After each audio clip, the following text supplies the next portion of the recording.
So the title of the new album is "The Fire in Your Throats Will Beckon to Thaw." How did you come across this title?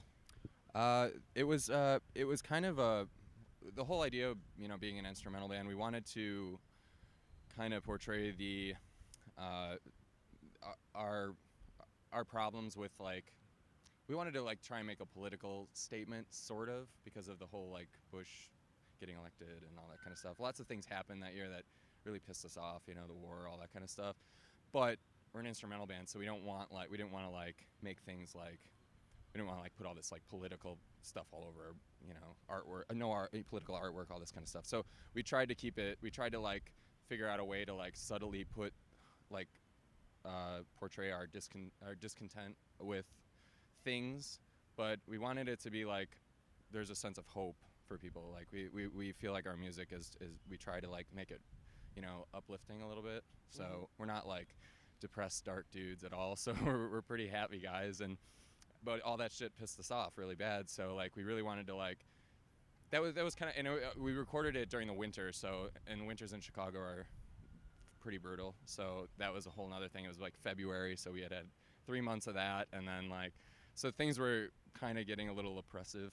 So, but yeah, we were trying to hopefully like the idea behind it was that like uh, you have this like burning feeling in you, like you want to say something, but you don't really have the words to say it. So it's like I don't know, you know what I mean? Like we wanted to like say like, oh, we're you're breathing out your breath and you're thawing all these problems, and things will be okay, and things will come together, and that kind of thing. You know what I mean? Sure. And So you it's a do, little vague, but but as an instrumental band, I think you have the liberty to be a little bit vague about your well, that's songs. kind of what we were trying to do. We were trying to find a clever way to kind of do that without like being like, oh, we're anti-Bush, this kind of stuff. So, but it was kind of we were trying to encompass a lot of different things at the same time. So, and we're instrumental, and we didn't want it to be like this is what we're doing. We're political, and we didn't want people to think that we're like some sort of political band. So, As an instrumental band, you write song titles, and like some of the songs on "The Fire in Your Throat Will Beckon the Thaw," include like "Aurora Borealis." And how do you think that these song titles shape how people feel about the music and what the songs mean to you? well, they're not like we came up with the names like kind of way after we wrote the songs. So we kind of sat down and we were thinking about the title of the record, and like the artwork was very like landscapey kind of stuff like that. So they're all kind of the titles are all kind of like we kind of got them all from that. They're not really that specific where I could be like, oh well, we thought of this and we played the songs like this, and it's not like that. It was way more vague than that. It's just kind of random kind of abstract ideas. So there's really no like specific idea like exactly that I could say. So So you grew up in Chicago and in the around the suburbs of Chicago. And what did you do a lot for like work and growing up?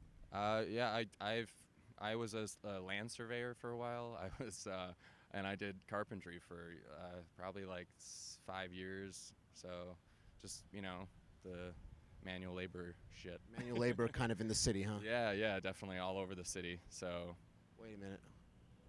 Hang on a second. okay. So, is this better? Yeah, that's great.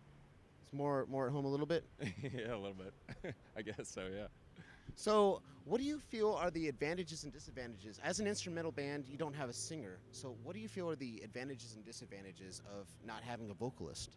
Well, none of us are vocalists, so the advantage of that is we don't really have to think about vocals. So, but which is the obvious thing, So, but it's not really an intentional thing.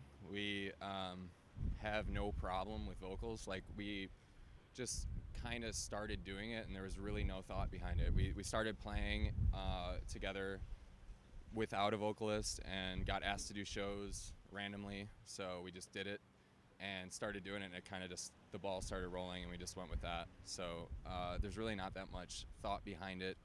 We like the freedom that it gives us musically, but yeah, I don't know, maybe down the line there might be something that happens. But we're we're all kind of hard to impress vocally, so for us to all come together and just, settle on a singer would be very difficult. So that's kind of part of it too. If there's any singer in music right now who just stepped up and said, "I absolutely love Pelican. Let me be your singer," who would you hope that would be? Oh God. Man, my favorite singers, I'm super into the obvious: Tom York, Maynard, Tool. They're kind of, it's kind of obvious, but they're vocal geniuses. So um, I'm a huge, which has nothing to do with what we're doing, but I'm a huge Tom Waits fan. If we could get somebody with a really unique voice like that to do, not necessarily exactly like that, but to do something very unique, it would have to be like more of an instrument. We would want like Tom York. He really uses his voice as an instrument, and that's what it would have to be. We wouldn't want to put lyrics into our songs and things like that. It would have to be something that someone who is capable of making their voice as an instrument, and like that's what we would want, and that would be what we would look for if we were going to do that. So, but no plans yet. So, Because at the moment you're happy being an instrumental band, and you're yeah, I mean, it's obviously worked out great for us. So like we have no complaints, and we're surprised that people are that receptive to it too. So, yeah. So before you joined up with what is now Pelican, your brother Larry and Laurent and Trevor were in the band called Tusk. Right. How did you? Well, first of all, what's it like playing with your brother? Oh, it's great. It was funny. We were just talking about that today, actually. But yeah, it's great, man. I didn't know Laurent and Trevor that much before I started playing with them. So to have my brother in the band was great. It was a comforting feeling. Being with guys that I didn't really know, and it's my first band. So yeah, it was great. It's a nice comforting feeling. Yeah. No, like sibling rivalry, like your E string is flat. You're rushing the fills. No, nothing like that. Me and him have always gotten along really well, so there's never been any there's stupid band stuff like usual, but no, nothing like that. We get along too well for that shit. Cool. Can you pause it for? So, how do you think that the Fire in Your Throat, Will Beckon the Thaw, has progressed Pelican forward as a band? Well, it's kind of forced us to. We toured a lot on that record, so we played those songs a lot for a couple years at least. So it made us really want to play a little more condensed songs. We wanted more riffy kind of stuff, like more compact songs and shorter songs. We really wanted everything to be really hard hitting. So from Fire in Our Throats, I think it's going to be a step in the right direction. Like I feel that way personally, but yeah, that was kind of the intention. We wanted it to be a little harder hitting and more songs, and just like that. That's pretty much it. Because there's a lot of space in Fire in Our Throats, so like we were trying to like condense and get rid of that space and try that out. So, and I think it's worked pretty good so far. So Cool. Brian from Pelican, check out their new album on Hydra Head Records.